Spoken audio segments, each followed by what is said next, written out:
About the Planet Panorama project. I'm going to give you a few tips on how to take your image and turn it into a globe.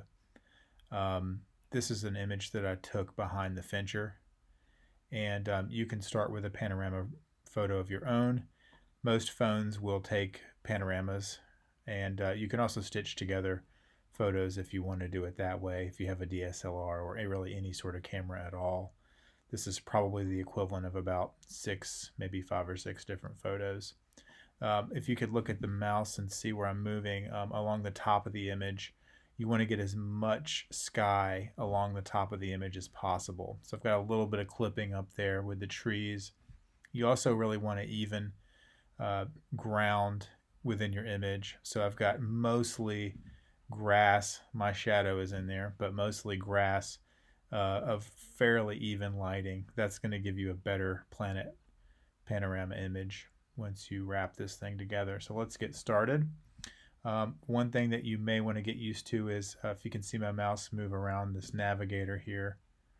The navigator will let you move in and out, so I can go in and kind of check out little details of the image. It should be a pretty big file because it's stitched together what would ordinarily be several images. So the first thing that you want to do, if you want to go ahead and think about how we can get started here, it's actually pretty simple, but you've got to get the steps correct in the right order. You want to go up to File, and actually that's not true. We want to go to Image. We want to go to Image Rotation, and we want to flip this photo upside down. So it's Image, Image Rotation, and Flip Canvas Vertical. And that turns our world upside down here. The next step that we want to do is we want to compress this into a square. We're going to do that by going to Image, scrolling down to Image Size. This window pops up, and we wanted this to be a square. The proportions can be variable, so you don't necessarily have to have a certain number that I'm going to give you. You want it to be big enough to be high resolution, but also small enough to be easily workable. So we're going to unclick this little box right here, which unlinks the proportion. So make sure you do that. There are also, if you're using an older version of Photoshop, it'll say constrain proportions. Click that box to make sure that's unconstrained because you don't want it to automatically try to fit to your screen. So now I'm going to pick a nice pixel number here. Let's make this 2400.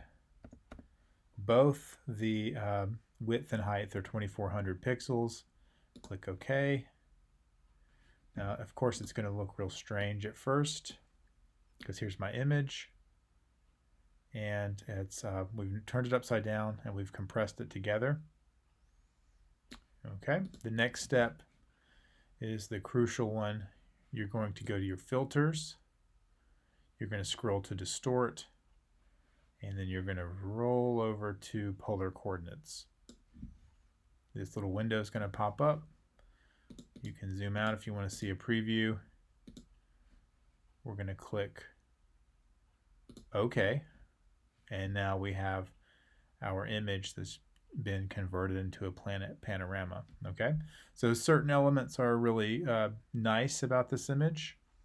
The parts where the trees and the sky had a little breathing room is great.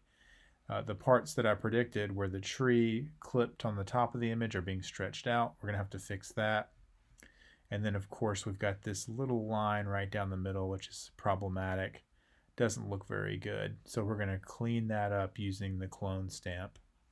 I think I'm going to make a second video to explain that process. But if you want to pause right here, this is where you should be with your Planet Panorama project before we go in to clean that up.